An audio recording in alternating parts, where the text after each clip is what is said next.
We're always looking for people who are just really trying to make the RV community an even better place. We know that the community of RVers and the RV creator community is such a magical group of people.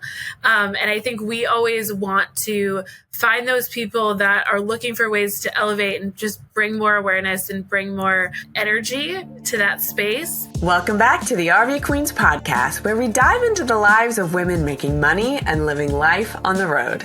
Today, I'm sitting down with a true industry insider, Denise Chariya, the Director of Marketing at Thor Industries and the Board Chair of the RV Women's Alliance. If you own an RV, chances are high that it was built by a Thor brand, which includes Airstream, Jayco, Keystone, Tiffin, just to name a few. Denise brings a wealth of knowledge about the RV industry, content creation, and what brands are looking for when they partner with creators. In this episode, Denise shares her top advice for content creators looking to collaborate with RV brands, including the biggest mistakes to avoid and what makes a creator stand out. She also gives us an inside look at how Thor is innovating for remote work and homeschool-friendly RVs, plus the consumer trends she's keeping a close eye on in 2025. And of course, we dive into her work with the RV Women's Alliance and how they're supporting women in all aspects of the RV industry. If you've ever been curious about working with RV brands, improving your pitch, or just staying ahead of the latest trends in RV life, you are going to love this conversation. So grab your coffee and let's roll.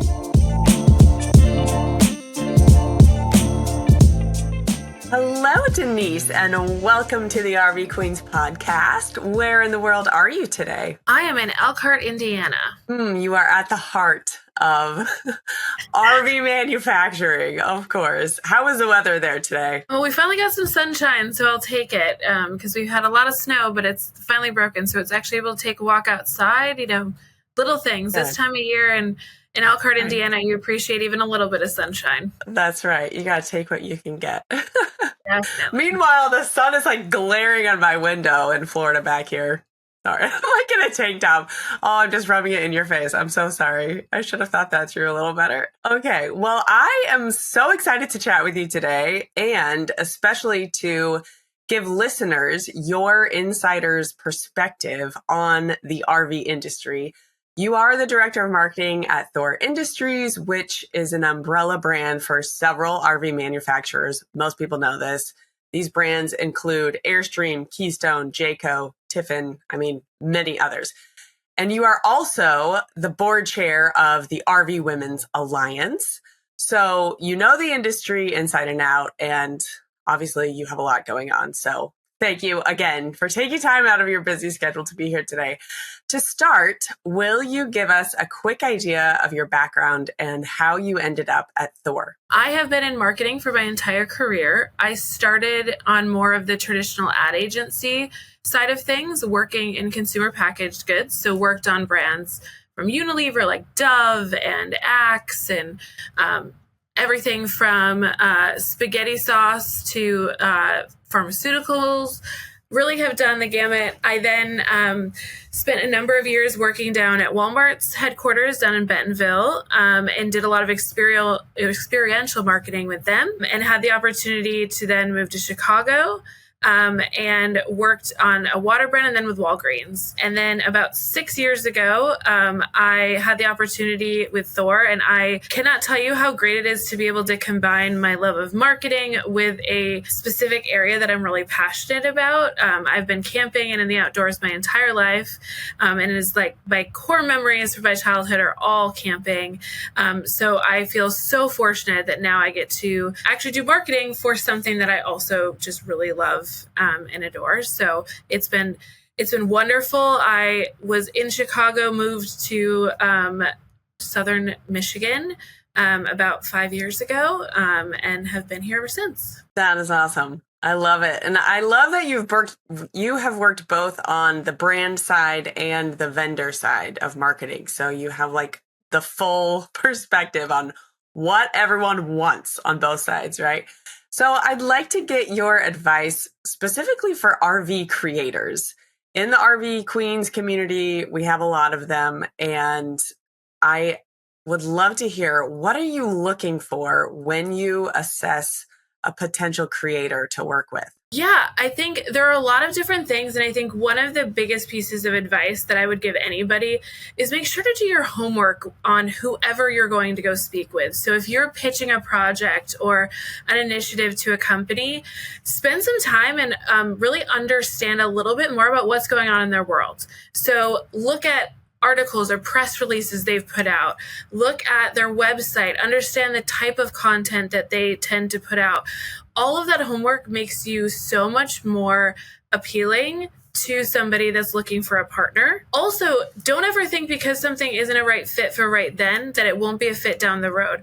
I cannot tell you how many times we've worked with a creator, they've pitched us an idea that we love, but maybe wasn't a fit for either the budget of that year or not a fit for exactly what our focus of our marketing was at that time. 6 months later, something came up and I'm like, oh yeah, remember this person wanted to talk to us about sustainability. Now we have a reason to do that. So just making sure that you're really taking the time to know what's important to that company, look at who the other creators are that they're working with. Ask them questions about working with us. Like that, all of that work really makes it so that when then I'm speaking with a creator, that they already know part of, clearly there's a lot they won't know, but they already have an idea of where our focus is and where our priorities are. Yeah. And I think that's so smart too, to take a longer term approach to these conversations. When you're approaching a brand, if it's a no right now doesn't mean it's a no forever. Right. And definitely do your best to stay professional and handle it well, because you never know when and if they'll circle back and need to work with you. So I think that's brilliant. I am especially curious about, what are your biggest turnoffs when working with a creator? What are some of the mistakes that you see? Lack of transparency. So I think that's my biggest one is just be upfront about costs, timelines, when you can deliver. I understand, things happen and sometimes people can't make a specific deadline, but just be upfront about it and be like, hey, we've had this, but if you're committing to another date, make sure you hit that backup date. I'd say that's one of the biggest points of frustration that we run into. I would also say that just be succinct. I think sometimes what is not realized is, I probably get 300 to 400 emails a day. So sometimes people give us their entire life story and I'm like, give me the hot buttons. Like, what are those top things you want to be sure and get to get my attention? And that's really where some of that homework I was talking about, like if you're pitching on something and you could say, hey, I just saw that you guys put out your sustainability report. We're really focused on sustainability. We have a great idea for, a video we'd love to work with you guys on. That right there will get my attention so quickly because it has a point of view. So I would say that's the kind of be succinct, have a specific thing that you want to talk to somebody about, and then just really full transparency on costs, timelines, what you need, all of those things. That is such good advice. What is an example you have of a really standout creator that you've worked with?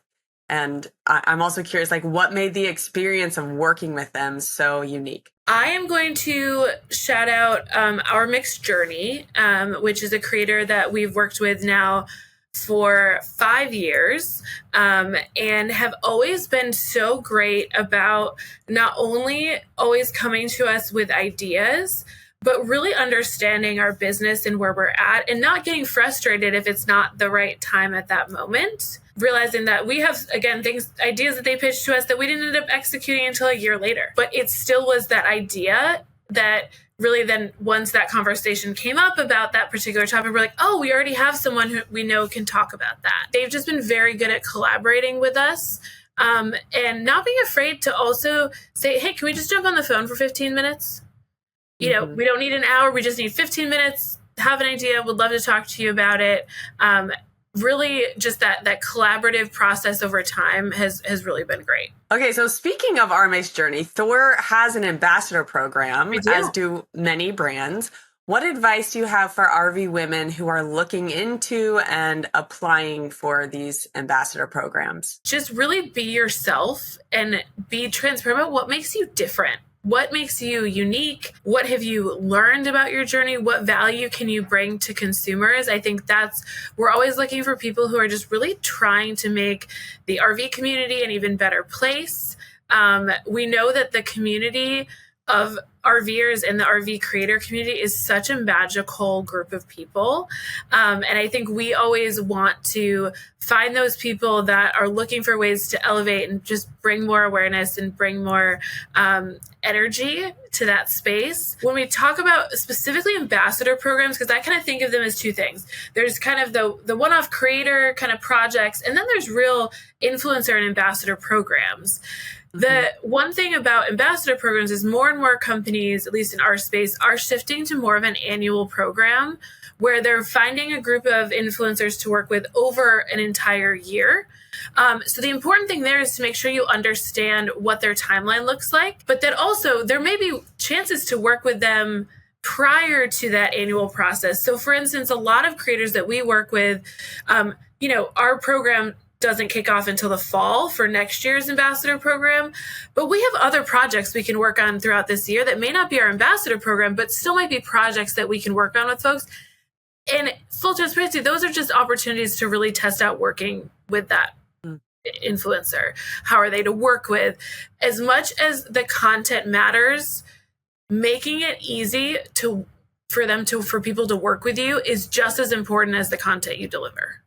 And I think sometimes that gets, clearly we're always after amazing content, really high quality, but the ease of how you work with the brand really does matter. Me looking for some insider info from you. Whenever you guys have Thor ambassadors, is that separate completely from the other manufacturers' brands? Or how much do those intersect in your world? We have our ambassador program, but somebody can be a Thor ambassador and a Jayco ambassador. We actually encourage that. So we would love them to represent both the brand and that side of things, as well as us as Thor. And also it's a little bit different. The content that we work on with our ambassadors is very high funnel. We are trying to get people excited about RVing, super more entry level. We're trying to get people to help them learn how to buy an RV, how to see how it could be a solution for what they're doing, knocking down those barriers of entry and making people feel more confident in RVing. Whereas on the brand side, they do more that's focused on each individual RV and more on that once you have an RV, they're playing more in that space. So they're a little bit different, but we work together. And the content that we work with our ambassadors, all of the companies are tagged in that. So if it's somebody that owns a Jayco's also tagged in that, so they get the value of that content as well. It makes perfect sense. Okay, good insight there. So you're probably planning out your travels for the rest of the year, and if you're heading out west, I hope that Bryce Canyon is on your must-see list. It's one of our family's favorite national parks. I recommend staying at Bryce Canyon RV Resort, which is a short drive from the park entrance, has incredible views, full hookups, and all the family-friendly amenities you're looking for. Bryce Canyon RV Resort is an Our Journey campground, so you know it's going to be clean and safe. Click the link in the show notes to book now and start your journey with Our Journey. Let's switch gears for a second and talk about the RV Women's Alliance.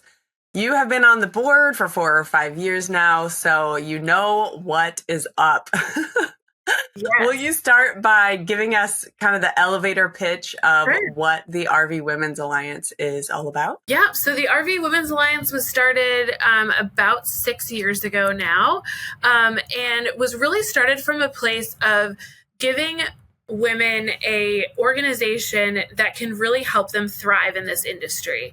So we know that this industry is more male dominated than women, and also that women need different skills and learn differently, and that there's opportunities to really elevate women within the industry. Susan Carpenter, who is our president of RVWA, she was one of the founders of the organization and is still very, very active today.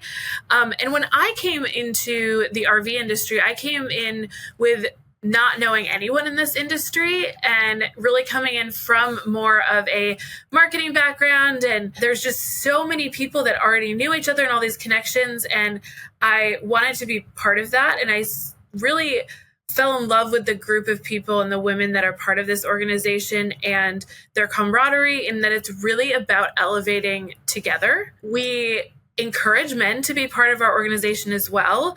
And we have men on our board who, when you talk to them, they think of it very much of I have women employees. I want them to feel empowered and to elevate them. So I want to be sure I'm doing what I can do to support them in this industry, which we love. That is really our goal, is to make women feel more supported, and provide education, networking opportunities, mentoring, all of those things to the women in this organization. And although a good portion of the industry is here, the organization is North American wide. So we have people in Canada, we have people all over the country, especially on the dealership side, supplier, OEM or equipment manufacturers. Our membership spans the gamut, content creators, all of those folks. And we love that it gives us that opportunity to really bring everybody together. Oh, I love that. And I love the line, elevate together. Well, and you started to hit on this at the very end, but I'm going to ask you to expound a little. What kind of RV women do you look for to be a part of the Alliance? Our goal is really for anyone who touches the RV industry to be able to, really leverage this organization to grow their skills. Everything from people who are CEOs of their companies, all the way down to people who are just entry-level, brand new, out of college associates. And that's the magic of it, right? Is being able to really have all these women that can mutually learn from each other. And there's so much that happens just even naturally when we're able to do, outside of the traditional education things, which we do plenty of. Also, even doing things like community service together, you innately start to learn from other women just being around them.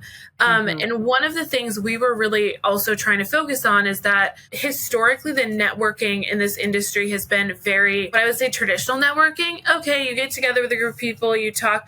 Well, there's a lot of people, and I'm one of them, that is slightly terrifying to me. Like, it's very intimidating. If you don't already know some people, it can be a scary environment to walk into, depending on your personality. We really try to offer multiple ways for women to network, whether that is more traditional networking, whether that's taking a class together, whether that's doing community service together.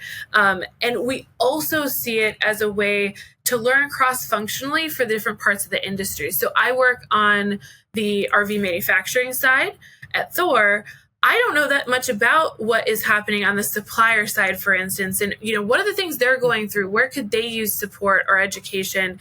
And by having this organization that really covers the full gamut of functions within the RV industry, we can learn so much about what we do and how it all ties together. And that everybody is truly reliant on all the other sectors of the industry.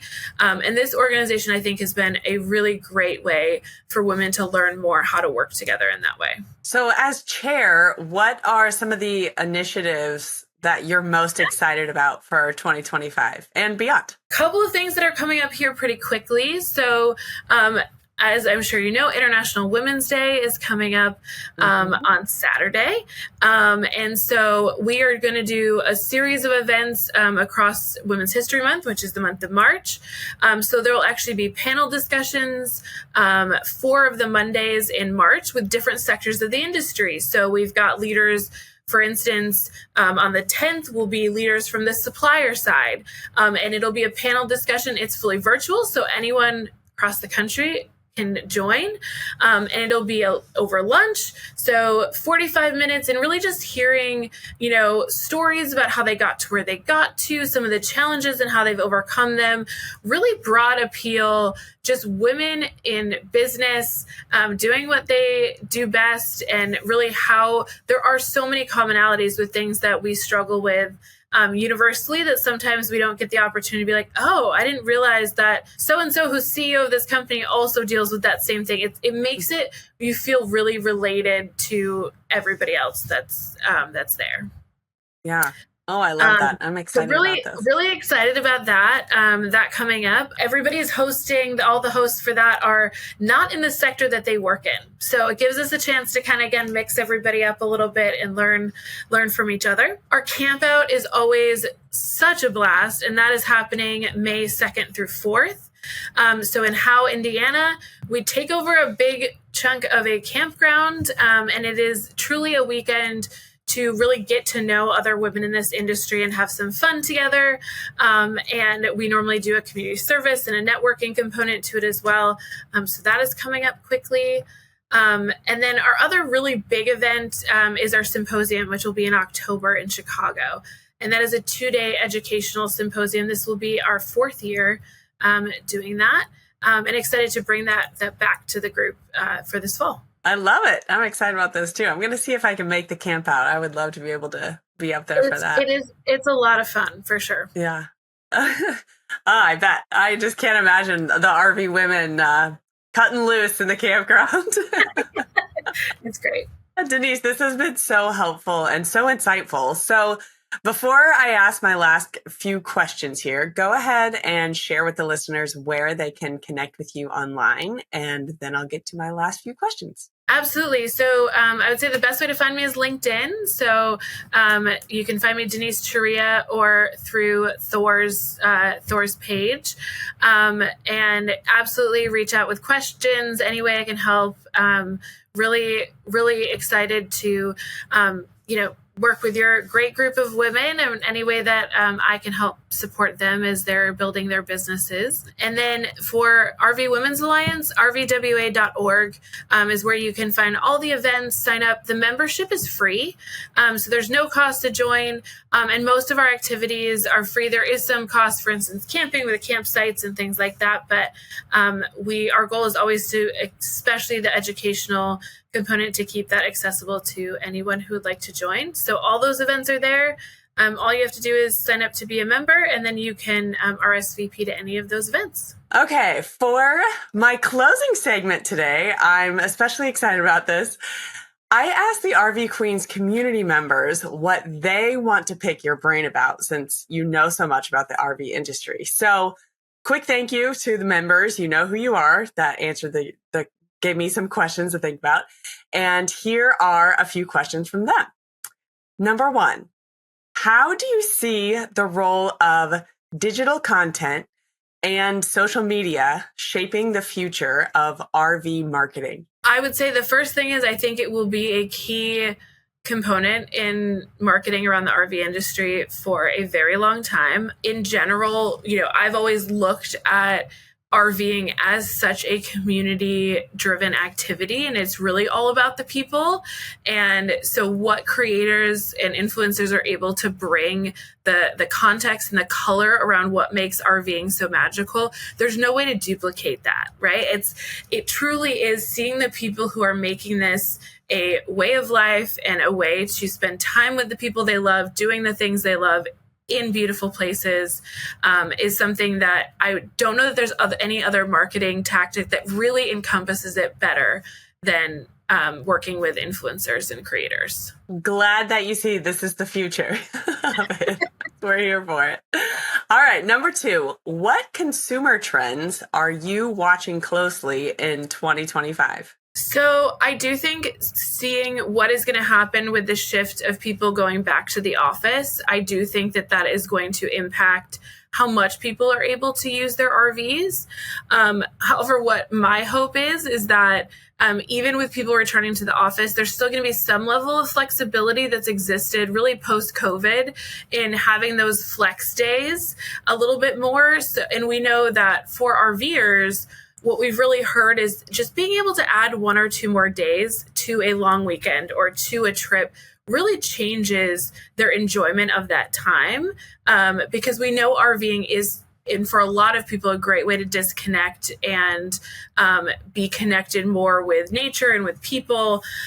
So really curious to see how that trend drives things going forward, because I do think it impacts not only what people are doing with their RVs, but the type of technology that it's going to be in RVs, even things like layout in terms of having the ability to work from your RV. I think that's going to be an interesting one to watch over the next bit. I also, what I love to see is that being in the outdoors and nature-centric activities are growing in popularity, which makes my heart very happy just for society as general, but also that I foresee us having more and more opportunities for RVers to get out there. And a lot of the new technology that's coming up is making things like boondocking and being off grid much more accessible to more people. So that creates more places people can go.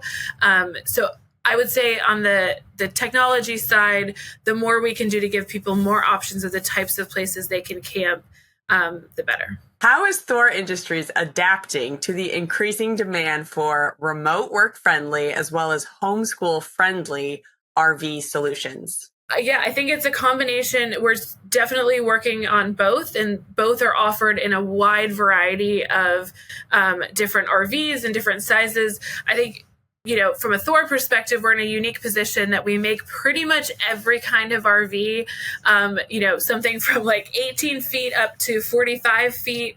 And I think it's really making sure that we're looking at it and having something that can work for families and for people who want to work remotely, regardless of the size of the RV. So having smaller RVs that also can function in that way, in addition to larger, I think people tend to think fifth wheels or large toy haulers, the only ones being able to really serve that group. And I don't think that's the case. And I think even over the last 5 years, there's been a great evolution of layouts and floor plans in all different sizes to enable those types of activities more easily. And I totally agree. Even a 1 year difference going to the Tampa RV show in the layouts from 2024 to what we saw this year in 2025. There's so many like creative ways to like hide a desk that like pops out and then folds back in, or, the dining table converts